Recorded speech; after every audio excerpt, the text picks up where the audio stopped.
This is Steve Bistritz with Learning Solutions International to give you some insight about SellXL, a one-day workshop for professional salespeople to help them enhance their skills in calling on client executives. Today, selling to senior-level client executives requires a different set of skills and strategies than does the more traditional department level or transactional sale. These skills and strategies can be instrumental in shortening the sales cycle, closing key business opportunities, protecting your company's profit margins, and in developing lasting relationships with key client executives. SellXL is a practical one-day workshop that helps professional salespeople create, maintain, and leverage relationships at the executive level. During this presentation, you'll see many of the slides that are extracted directly from the SellXL workshop. Let me tell you a little bit about the workshop design. First of all, we designed the workshop to be one day in length with a robust pre-course assignment. Participants have access to the JKIA case study, and they have to read, review, and understand that case study prior to their participation in the workshop. Secondly, we provide high-quality materials, including a participant workbook, the case study booklet, and an extensive guide to internet resources, which participants will use extensively with their own clients when they return from the workshop. There are numerous workshop activities linked to the case study so that everybody's on the same page throughout the day, discussing the same issues at the same time. However, we also provide optional activities within each module that are linked to the live sales opportunities of the participants. In addition, the workshop is facilitated by certified instructors with significant business-to-business sales experience in calling at the executive level. Let's review the objectives of the SellXL workshop. First of all, participants learn to identify the relevant executive to call on for the sales opportunity. Let me tell you how we define the relevant executive. We define the relevant executive as the executive who stands to gain the most if the project succeeds and to lose the most if the project fails. They also learn that other executives are impacted by the buying decision and gain an understanding of the role those executives play in the buying process. Based on the results of several key research projects, participants are able to develop the best approach to access the relevant executive. These research results came from surveys conducted with CXO level executives where they were asked about their relationships with salespeople. Once you've called on a senior executive, you'll learn what you have to do to maintain access to that executive. Most importantly, we'll discuss the components of credibility so that participants can use that knowledge to become perceived as a trusted advisor to the executives they call on. Finally, participants learn how to develop an effective value proposition that enables them to describe their value at the executive level rather than presenting features and benefits at the operations level. The value proposition they create will also help them set clear expectations for the value that they and their company will deliver to the client executive. Moreover, we have them describe and communicate value to the executive on an ongoing basis, again making certain that they use the client's metrics in that process. Let's review the modules contained within the SellXL workshop. In the first module, Target the Right Executive, we focus on identifying the relevant executive for the sales opportunity. In How to Gain Access, we discuss the 4 ways that participants might use to access the relevant executive, as well as the one method that executives told us was most important. In establishing your credibility, we discuss integrity and capability as the 2 components of credibility and how both components must be consistently demonstrated to become perceived as a trusted advisor to the executive.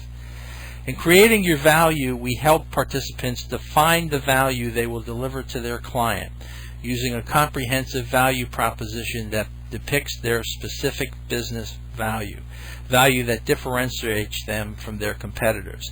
At the end of the workshop, we review some of the key points we made during the day so that participants leave with a clear set of ideas, models, and concepts that they can use immediately to leverage and expand their relationships with executives and client organizations.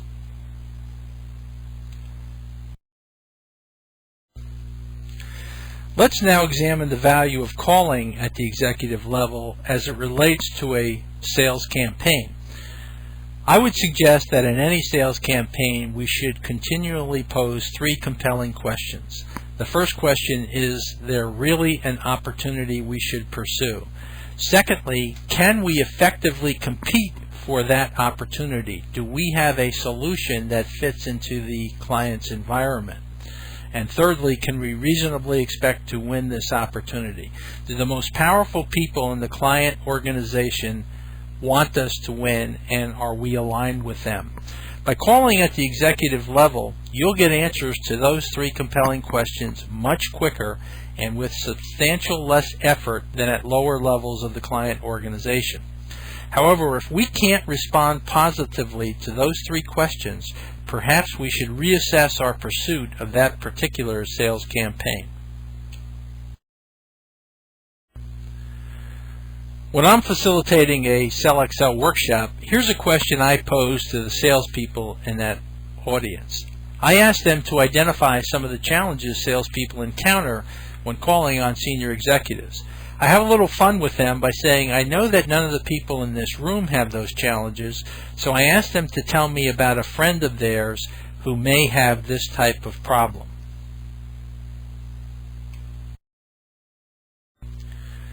Here are some of the responses I get to that question, and I'm just going to page through a number of these, but it gets down to identifying the right executive to call on, intimidated by some of the questions that could arise in a conversation with an executive, jeopardizing lower level relationships, and you see some of the others. Typically, you find that these challenges can be grouped into one of the three following categories. They're uncomfortable calling on senior executives, they can't identify the right executive, or they've been blocked by a lower level person from getting to that executive. In the SellXL workshop, we work on mitigating those challenges, relieving the fears of calling on executives, enabling participants to put a clear plan in place to develop relationships at executive levels in their client organization. Very early in the SellXL workshop, we delve into the JAKIA International case study. Participants have access to this case study prior to their participation in the workshop. Before they come to the SellXL workshop, participants should have read, reviewed, and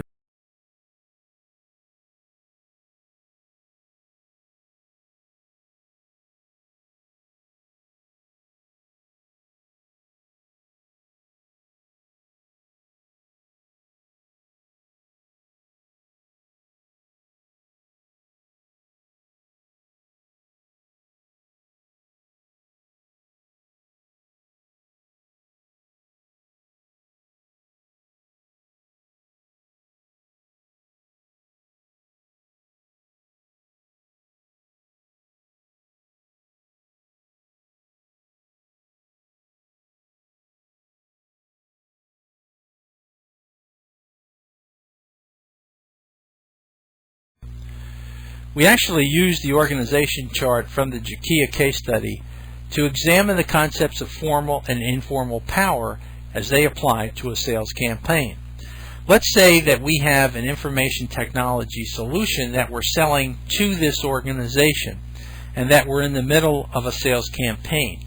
The first question we ask is, who has the formal power for that type of decision? You would have probably said that the formal power lies with these two key players.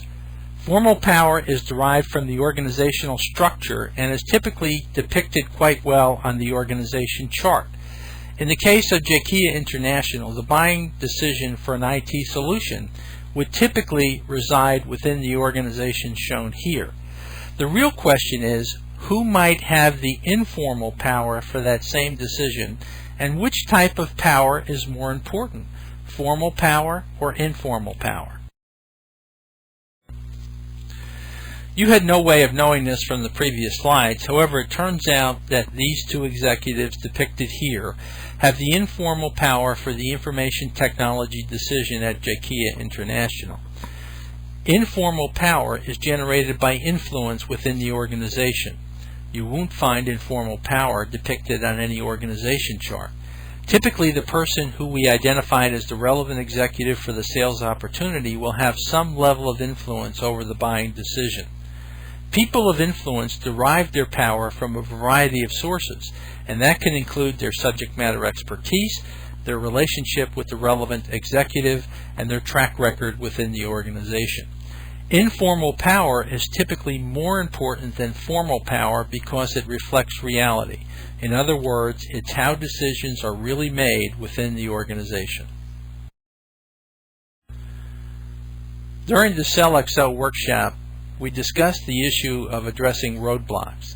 We begin that discussion with identifying the causes of roadblocks and conclude that some organizations do put roadblocks in place to prevent salespeople from getting to some of their senior executives. More importantly, we also talk about the techniques that can be implemented to circumvent and address those roadblocks.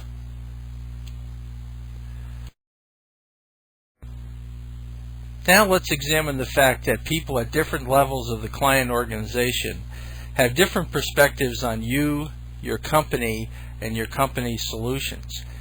And this graphic will again reveal why calling at the executive level is so important. People at the operations level of the organization focus on price and making certain they get the steepest discounts.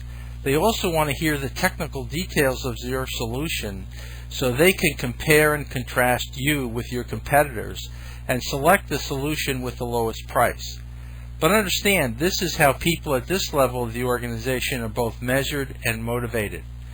People at the management level of the organization want to understand how your solution can be integrated into their organization. Their questions will usually be broader in nature than those posed at the operations level. People at the executive level have different types of questions.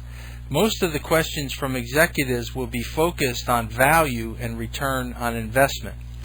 They want to contrast the value they can receive from your solution versus the value they can receive from other similar investments. So they're in effect examining other uses of funds. Now let's examine the perspectives these executives have at each of these levels. At the executive level, they have a company-wide view. At the management level, their view is of a department or functional nature. And at the operations level, they have a very myopic project view. It should be clear now why people at the operations level focus on price and discounts. They have this very myopic view of the world.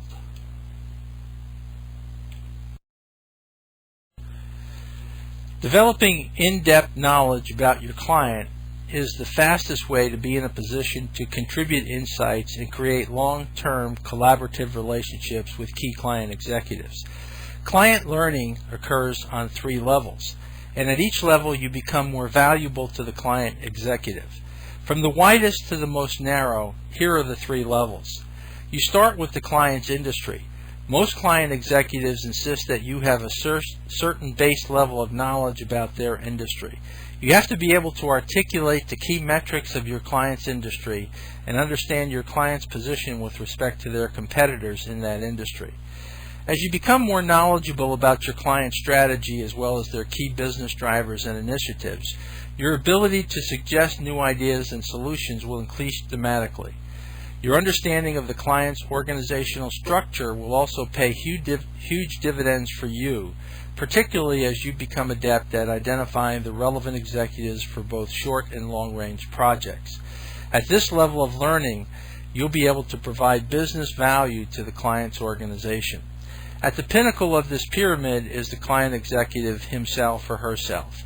You get to know and understand them both personally and professionally as the relationship grows.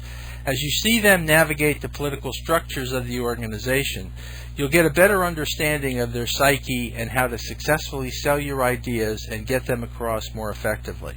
At this level of client learning, you are in a unique position to provide extraordinary value to the executive and their company. Now let's see some shortcuts to help us develop information about these three levels of client learning. And these three examples come directly from my guide to internet resources, which is actually distributed within the SellXL workshop. See, at your client's industry level, you can go to business.com to get better perspectives of industry issues. At the client's company, you should be looking at hoovers.com and look at both the free and fee aspects of that site. There's lots of information you can get at no cost from the Hoover's website. Lastly, information about the client executive. One example of a website you can go to is CEO.com. And again, these are examples that come from the Guide to Internet Resources, which is distributed and discussed in the SellXL workshop. Let's spend a minute on the concept of creating a value proposition. Before creating your value proposition, you have to develop a broader view of your value, and that goes far beyond your company's solution. As a business resource to the client, you offer them much more. You have to think of your value to the client in these terms, namely you, your company, and your solution. Because when a client selects your company's solution, they receive your expertise and the depth of expertise within your company as well as your solution. Don't sell yourself short on this. These are significant capabilities that you should articulate to the client as part of the value you bring to their company. The client has a significant project or initiative that they want to implement. You need to understand the client's industry and their company as well as this breakthrough initiative before proposing any solutions. Only then can you describe your specific value in the form of a value proposition.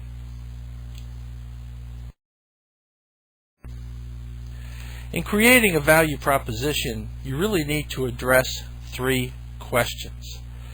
The first question is, what's important to them?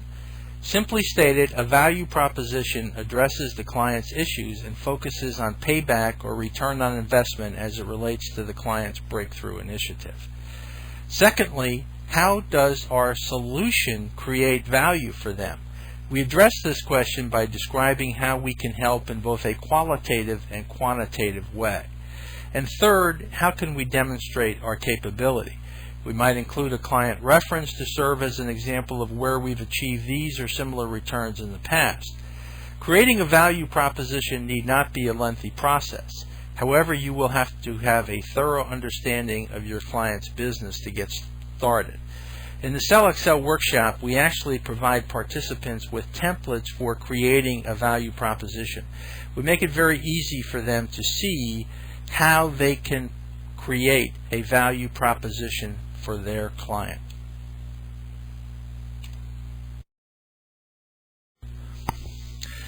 Let me summarize some of the key points that we cover in the SellXL workshop. First of all, we suggest that when calling at the executive level, salespeople make certain that they've done their homework and understand the industry as well as the client.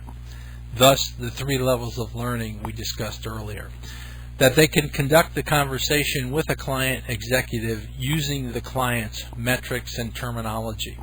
They're specific but concise because that's what executives want, and that's how they conduct their conversations. They're prepared to discuss the specific business value they can deliver to their company and to them personally. And a key metric that I always tell salespeople is never ask an executive a question whose answer could have been obtained from another source. Many of the slides you've seen during this presentation were extracted directly from the SellXL workshop. We hope that you'll contact us and see how SellXL can help your salespeople become more effective in calling on and developing relationships with client executives. Thank you for your time.